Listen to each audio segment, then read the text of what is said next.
Olá, pessoal! Estamos aqui para mais um episódio de Liliths, esse podcast que fala sobre mulheres que fizeram e que fazem história. Hoje é mais um episódio para dar continuidade à série sobre Verena Cash, uma psicóloga, uma importante teórica e psicóloga junguiana. E vamos dar continuidade aqui ao seu livro, O Sentido do Medo, como os medos se instalam e como eles podem ser transformados. Lembrando que no nosso primeiro episódio a gente falou do sentido do medo, enfrentamento, falamos de vários pontos importantes. No segundo episódio nós falamos sobre a angústia e as formas de lidar. E hoje nós vamos falar sobre comportamento contrafóbico. A coragem que não admite o medo.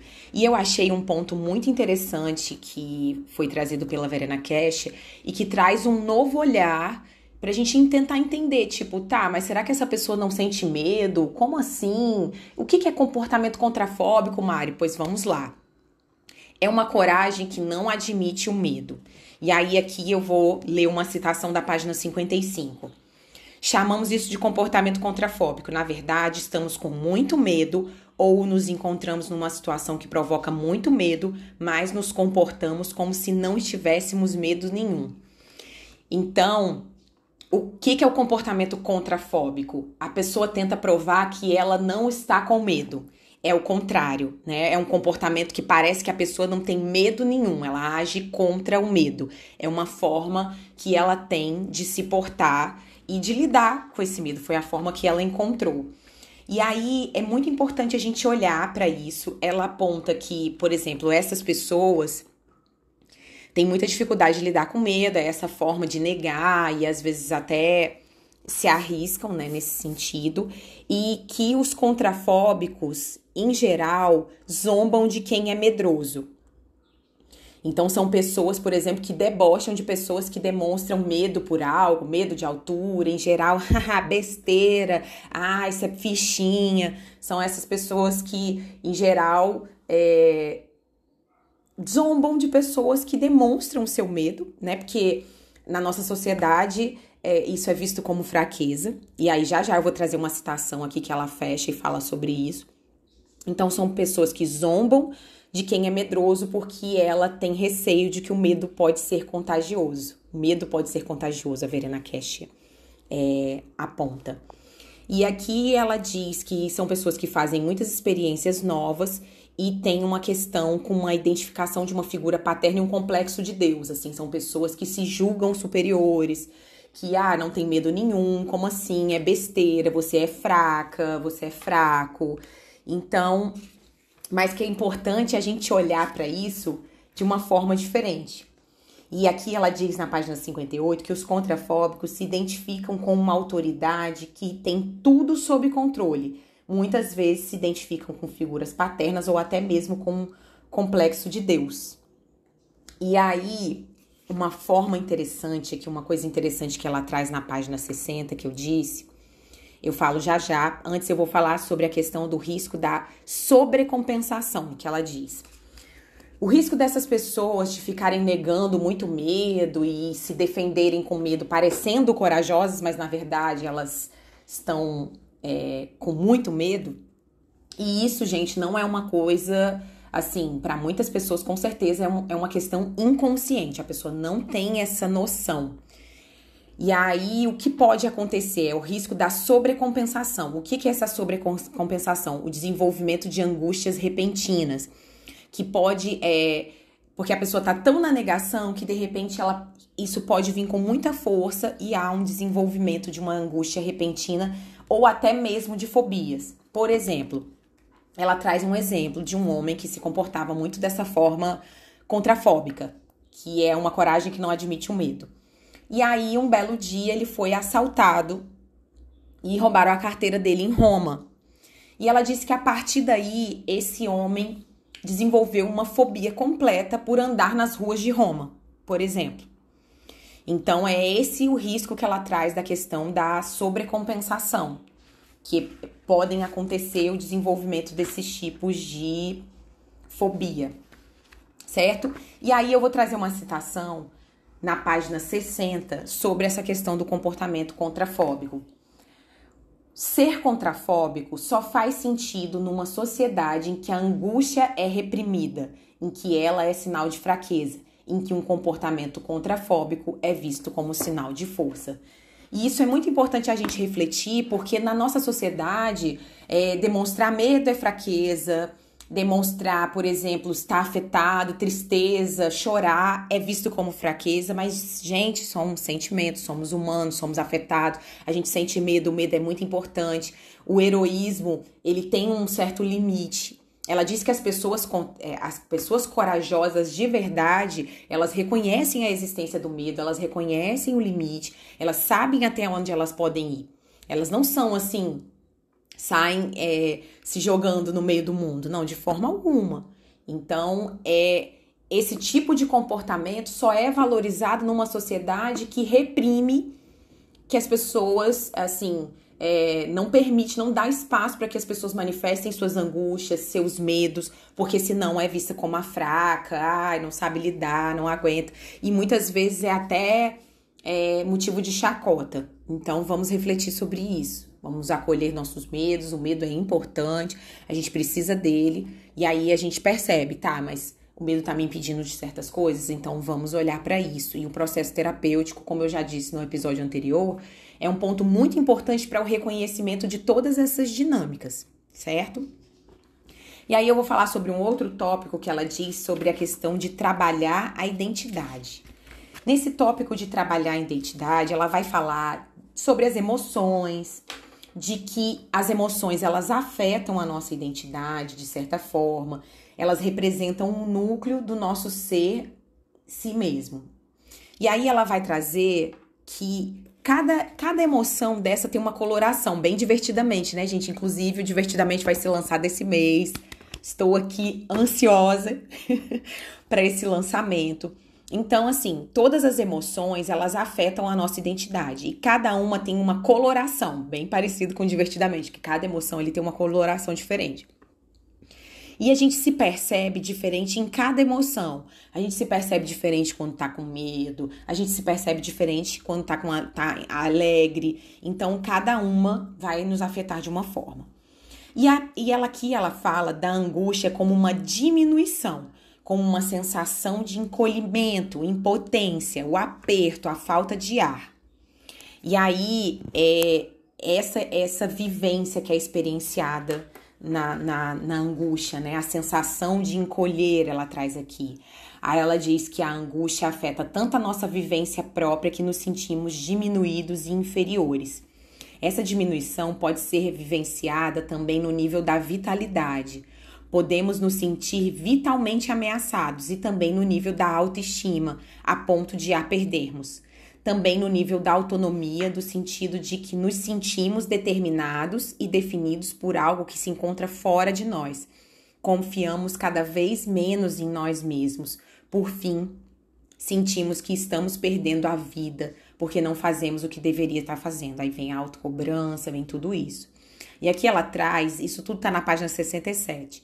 Quando não nos concedemos mais nenhum espaço e nenhum desejo, isso significa que passamos a ter a impressão de que só podemos ser aceitáveis para os outros se nos adaptarmos incondicionalmente. E esse é um ponto que eu queria falar. É um ponto muito importante, porque se você está numa posição de vulnerabilidade, achando que você precisa se adaptar ao outro para caber, isso pode ser muito perigoso.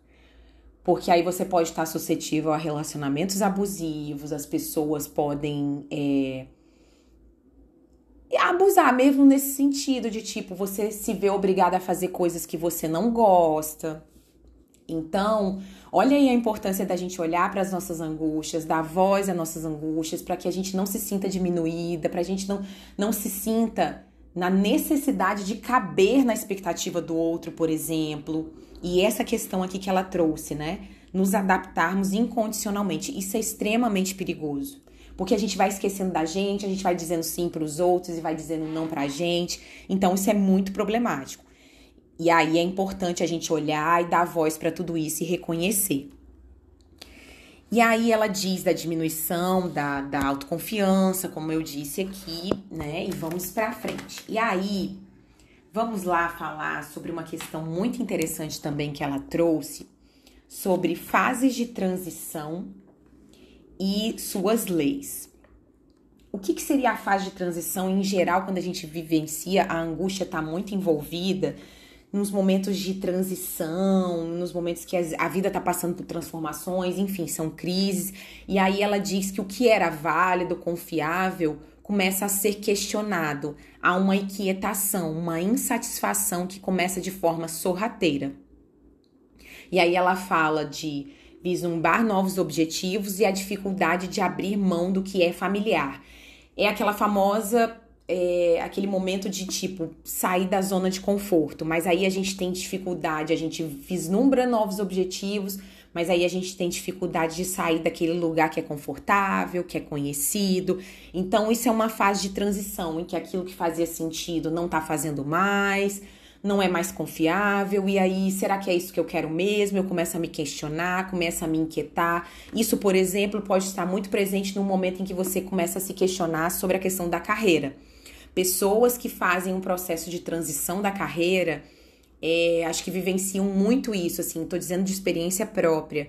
E aí, assim, eu vejo que o exercício da minha profissão não tá fazendo sentido mais, e a rotina tá maçante, e aquilo que era estável, que era confiável, eu não tô vendo mais sentido nisso, não tá legal. E aí, o que eu faço? Mas pra onde eu vou? Então, essas são a fase de transição. E aí, eu quero novos objetivos, mas esse mudar, porque a mudança gera medo, né? A mudança é difícil pra gente sair do nosso lugar da nossa zona de conforto, né? E aí, eu vou ler aqui uma citação da página 69. Entramos numa crise quando algo novo quer entrar em nossa vida e nós não queremos ou não podemos dar espaço a esse novo. Essa tensão se resolve quando nos conscientizamos e conseguimos aceitar que devemos nos despedir de uma fase da nossa vida. Então, esse entendimento de que, tipo, olha, é isso, não faz mais sentido, o que ficou para trás, é uma elaboração de um processo de luto até mesmo, de que aquela fase da vida se foi e não tá fazendo sentido mais e a gente precisa caminhar.